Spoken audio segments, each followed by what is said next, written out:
नाग पंचमी की कथा। सालों पहले एक नगर में किसी सेठ के साथ बेटे रहते थे।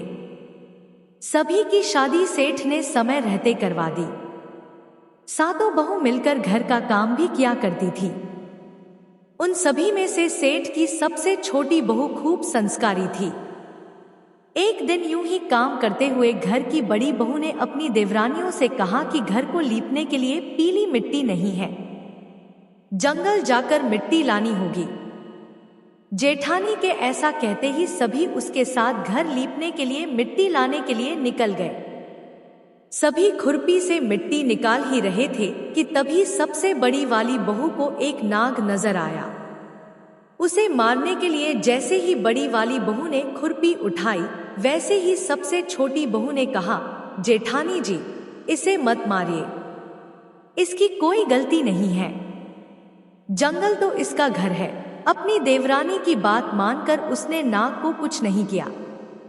तभी उस छोटी बहू ने नाग से कहा कि आप एक जगह पर अलग से बैठ जाइए, हम तब तक मिट्टी खोदते हैं, फिर आपके पास आएंगे। इतना कहकर सभी मिट्टी निकालने लगे और कुछ देर बाद घर चले गए। सभी के दिमाग से नाग वाली बात निकल गई थी। अगले दिन छोटी बहू को अचानक से याद आया कि उसने नाग को इंतजार करने के लिए कहा था। वो तुरंत अपनी सभी जेठानियों को अपने साथ लेकर नाग के पास चली गई। वहां देखा तो वो नाग उन सभी के इंतजार में उसी जगह पर बैठा हुआ था। नाग को देखते ही छोटी बहू ने प्यार से कहा, भैया, कल हम लोग आपके पास आना भूल गए थे, उस बात के लिए आप हमें माफ कर दीजिए। जवाब में नाग बोला, तुमने मुझे भाई कहा है, इसलिए मैं तुम्हें दंड नहीं दे रहा हूं, नहीं तो अब तक मैं तुम्हें डस चुका होता। आज के बाद में तुम हमेशा के लिए मेरी बहन रहोगी। अब तुम अपने भाई से कोई वरदान मांग लो, मैं तुमसे बहुत खुश हूं। इतना सब सुनने के बाद छोटी बहू ने नाग को बोला, मेरा कोई भी सगा भाई नहीं है, इसलिए मैंने आपको भाई कहा था। अब से आप मेरे भाई हो।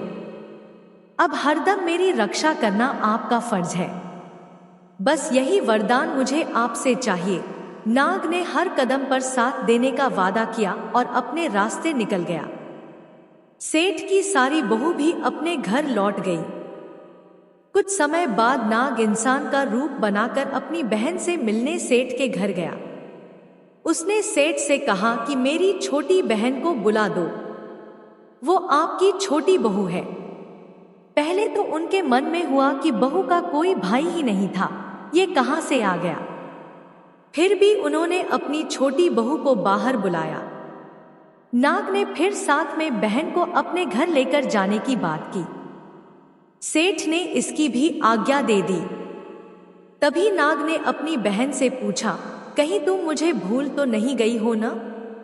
जवाब में बहन बोली, नहीं भैया, मैं आपको बिल्कुल नहीं भूली हूं। फिर नाग ने कहा, मैं तुम्हें अपने घर लेकर जा रहा हूं, तुम मेरी पूंछ पकड़कर चलती रहना पीछे। उसकी बहन ने वैसा ही किया। कुछ ही देर बाद वो एक बड़े से मकान में पहुंच गए। वहां हर तरफ सोना चांदी और अन्य कीमती सामान थे। वहां नाग की बहन आराम से कुछ दिनों के लिए रहने लगी। नाग की मां भी उसे खूब प्यार करती थी।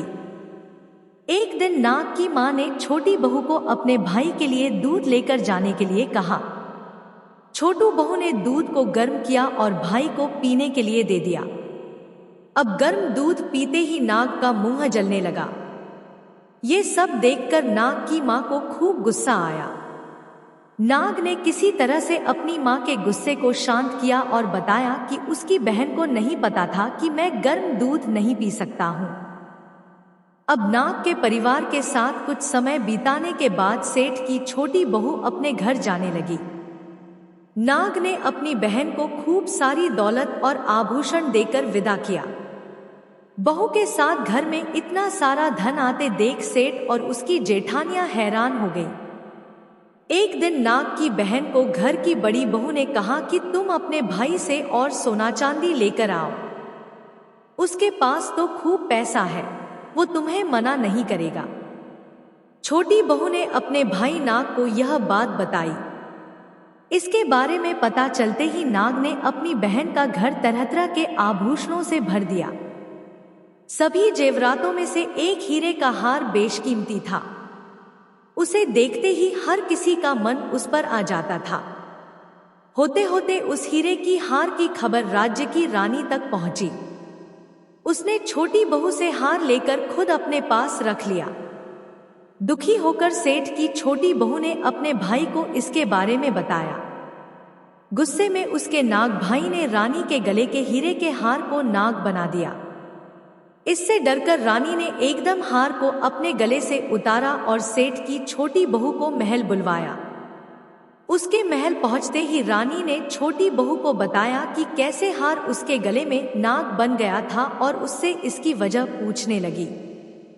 तब सेठ की छोटी बहू ने बताया कि नाग भाई ने यह हार सिर्फ मुझे पहनने के लिए दिया है।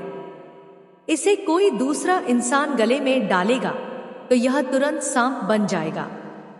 इस बात को सही साबित करने के लिए रानी ने सेठ की छोटी बहू को सांप बन चुके हार को पहनने के लिए कहा।